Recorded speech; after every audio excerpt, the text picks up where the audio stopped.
अस्सलामुअलैकुम, मैं हूं किरामत खटक और आज हमने क्लास 10th फिज़िक्स के फर्स्ट चैप्टर का सेकंड लास्ट टॉपिक जो है उसके ऊपर हमने डिस्कशन करनी है और इस टॉपिक का नाम है डैम्पिंग। तो मैं आप लोगों को पहले डैम्पिंग जो है उसको एक डायग्राम के ज़रिए समझाता हूं, फिर इसकी डिफिनीशन और एक्सप्लेनेशन की तरफ आते हैं। ये आपके पास एक सिंपल पेंडुलम है।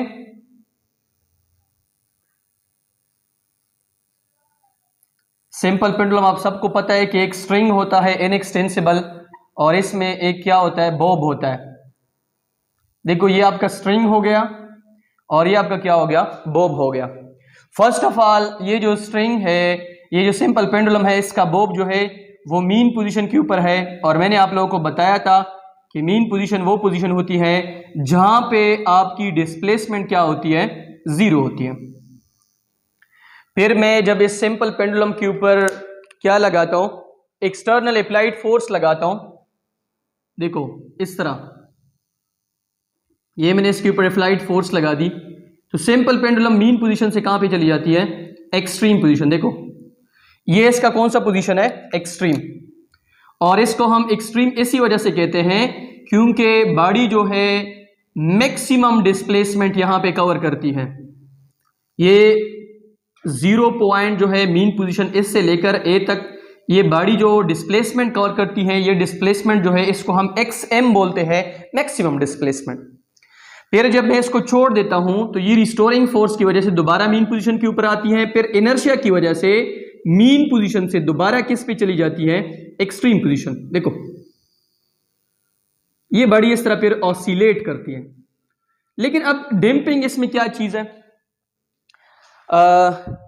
डैम्पिंग जो है, अब ये बॉडी जब ऑसिलेट करेगी तो इस बॉडी के ऊपर यहां एक्सटर्नल फोर्सेस लगते हैं जिसको हम एयर रेजिस्टेंस कहते हैं।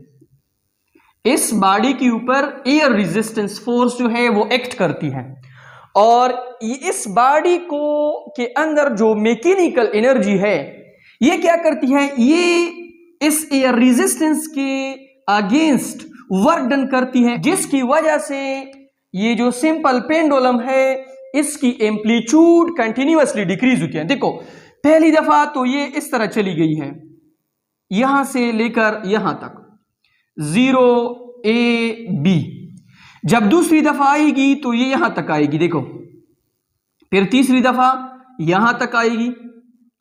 इसका देखो एम्पलीट्यूड जो है वो कंटिन्यूअसली क्या हो रहा है, डिक्रीज हो रहा है। किसकी वजह से हो रहा है, वो आपका एक्सटर्नल रेजिस्टिव फोर्स है और विस्कोसिटी ऑफ ए मीडियम है। देखो ये देखो, अब इसको अगर आप कहते हो कि ये maximum amplitude, this is x1 x2 x3 x4 x5, let's suppose x6, finally this body amplitude will goes die out to 0। Finally ये किस चीज के बराबर हो जाएगी, 0 के बराबर हो जाएगी। ठीक है, तो अब ये जो इसका एम्पलीट्यूड एक्सटर्नल फोर्सेस की वजह से कंटिन्यूअसली डिक्रीज हो रहा है, तो इस फेनोमेना को हम क्या कहते हैं, डैम्पिंग कहते हैं। अब मैं इसकी डिफिनीशन लिखूंगा। डिफिनीशन इसका ये है कि the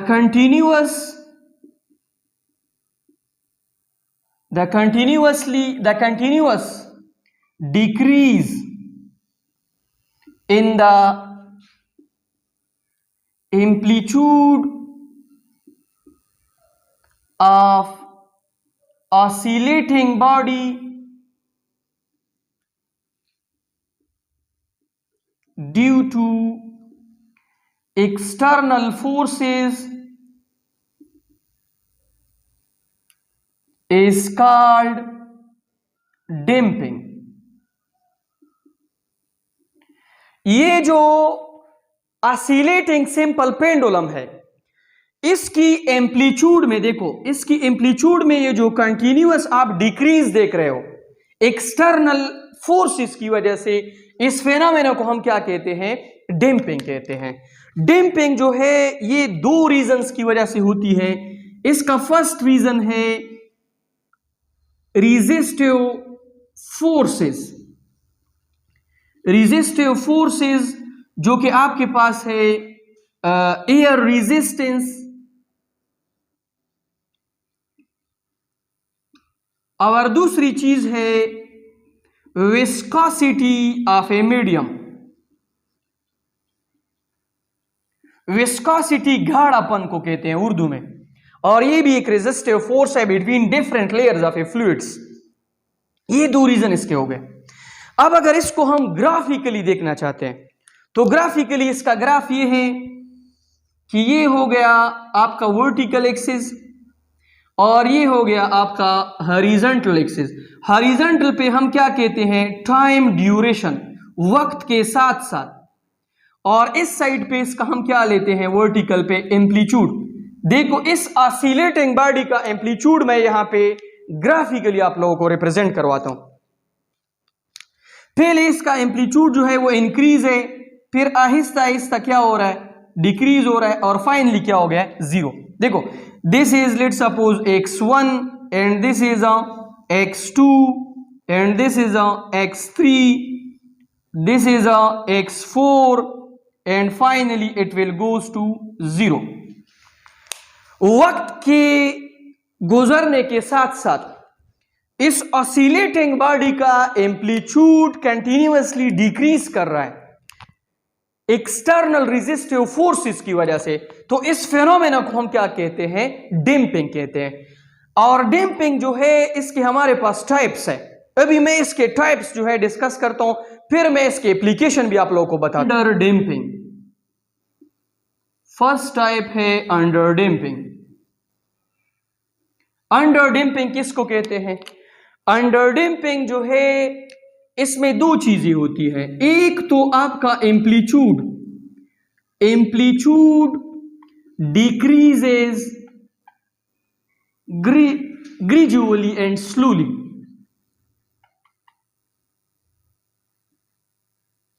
इसका एम्पलीट्यूड आहिस्ता आहिस्ता क्या करता है, डिक्रीज होता है। क्यों, क्योंकि low viscosity means low resistive forces, कि इसके ऊपर एक्सटर्नल फोर्सेस कम है, इसकी वजह से ये जो ऑसिलेटिंग बॉडी है इसका एम्पलीट्यूड आहिस्ता आहिस्ता डिक्रीज हो रहा है। लेट सपोज एक सिंपल पेंडुलम है, वो एयर में ऑसिलेट कर रही है, तो इसका एम्पलीट्यूड जो है वो आहिस्ता आहिस्ता डिक्रीज होगा। तो ये अंडर डैम्पिंग है। अगर मैं इसका डायग्राम यहां पे शो करूं, देखो this is your time duration, this is your amplitude which is x naught, and this is your amplitude negative x naught, this is zero mean position। एक बॉडी जो है वो मीन से कहां पे चली गई है, एक्सट्रीम, फिर नेगेटिव एक्सट्रीम, फिर इस तरह देखो आहिस्ता आहिस्ता, एंड फाइनली इसका एम्पलीट्यूड क्या हो गया, जीरो। अब ये जो amplitude Aahista Aahista, slowly and slowly decrease हो रहा है ड्यू टू एक्सटर्नल फोर्सेस, ये जो डैम्पिंग की टाइप है इसको हम क्या बोलते हैं, अंडर डैम्पिंग। अंडर डैम्पिंग के बाद दूसरा है over damping.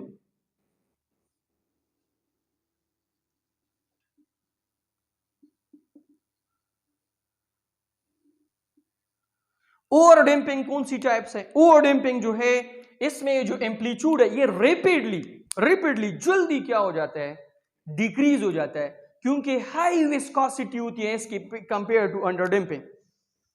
Amplitude rapidly, amplitude decreases, इसका एम्पलीट्यूड रेपिडली डिक्रीज होता है। क्यों, high viscosity means high resistive forces. ये जो एक्सटर्नल फोर्सेस होते हैं ये बहुत ज्यादा होते हैं, जिसकी वजह से ये जो एम्पलीट्यूड है ये बहुत जल्दी डिक्रीज हो जाता है, अंडर डैम्पिंग से हाई होते हैं। अब अगर इसका मैं आप लोगों को डायग्राम यहां पे ड्रा करके दिखाऊं, this is your time duration, this is your positive x naught, negative x naught, and x is equal to zero mean position. देखो आपकी बॉडी जो है वो एक्सट्रीम के ऊपर चली गई इस तरह, बस फाइनली एक ही जब मीन पोजीशन के ऊपर चली जाती है, एक दो वाइब्रेशन के बाद जल्दी क्या हो जाती है, स्टॉप हो जाती है। अब इसके बाद इसकी जो लास्ट टाइप है वो है critical damping.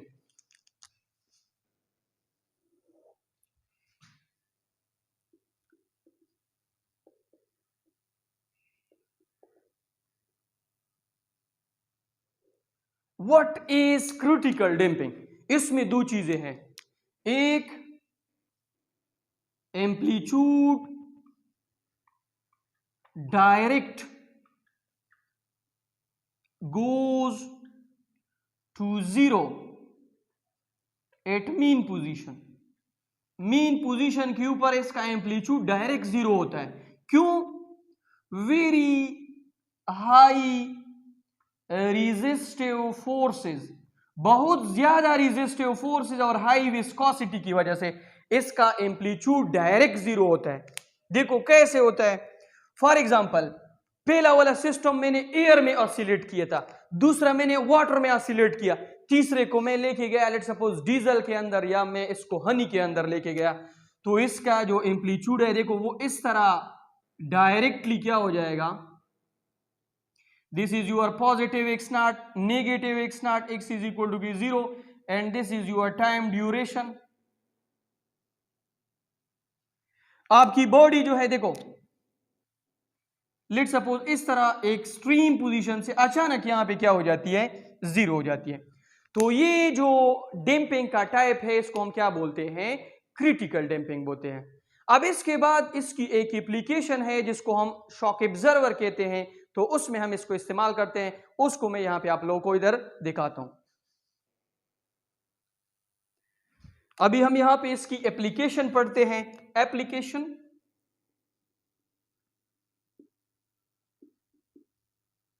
Of damping, damping की एप्लीकेशन, शॉक्स एब्जर्वर। आपकी गाड़ियों में जो लगे हैं शॉक्स एब्जर्वर, जिसको पश्तो में लोग शॉक ऑब्जर्वर बोलते हैं, ठीक है। तो शॉक्स एब्जर्वर क्या है? शॉक्स एब्जर्वर जो है वो एक सिस्टम है, एक सिस्टम जो इंस्टॉल्ड है आपके गाड़ियों में। ये एक सिस्टम है, सिस्टम, और ये कहां पे होता है, installed in your vehicles, in your motorcycle, rickshaws etcetera. और इसका काम क्या है, to reduce damping, to reduce the amplitude of oscillating body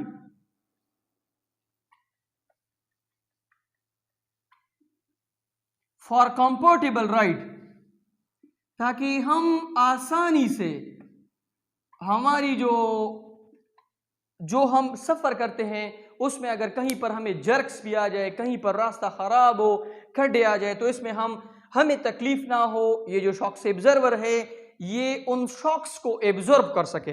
ये क्या करते हैं, लेट्स सपोज ये एक रोड है जिसमें ये इधर ये खड्डे हैं, तो ये जो आपका गाड़ी का पहिया होता है इसके साथ इस तरह ये शॉक्स एब्जर्वर जो है वो इस तरह अटैच होती है, और शॉक्स एब्जर्वर के ऊपर लेट्स सपोज ये एक सीट है और ऊपर एक बंदा बैठा है। शॉक एब्जर्वर से इधर एक इस तरह एक रॉड आया होता है जिसके अंदर एक प्लेट होता है और प्लेट में होल्स होते हैं, और नीचे इस शॉक एब्जर्वर में ऑयल भी होता है, फ्लूइड। जब ये पहिया इस खड्डे के अंदर गिर जाता है तो यहां पे स्प्रिंग भी लगा होता है। ये ऊपर बंदा जो है इसको थोड़ी शॉक्स फील होती है। जैसे ये पहिया इधर अंदर आ जाता है तो ये पहिया जो है इसकी वजह से पूरी गाड़ी हिल जाती है, लेकिन वो जो ऑसिलेशन होती है उनको कौन एब्जॉर्ब करता है, ये देखो यहाँ पे एक स्प्रिंग लगा होता है, ये ऑसिलेशन करता है। इसके अंदर ये जो प्लेट लगी होती है इसमें छोटे छोटे होल्स हैं, ये इन फ्लूइड्स के अंदर, देखो फ्लूइड्स के अंदर इस तरह जाता है। जब ये फ्लूइड्स के लेयर्स में से पास होता है तो ये लेयर्स उनको रेजिस्ट करते हैं और उनसे ये जो ऑसिलेशन है उसको एब्जॉर्ब कर लेते हैं, और हम क्या फील करते हैं, कंफर्टेबल राइड फील करते हैं। तो ये इसका क्या है, एप्लीकेशन है। अभी अगर इस टॉपिक में आपको कोई मसला हो तो आप कमेंट भी कर सकते हो आप मुझे मैसेज भी कर सकते हो। Thank you so much. Allah Hafiz.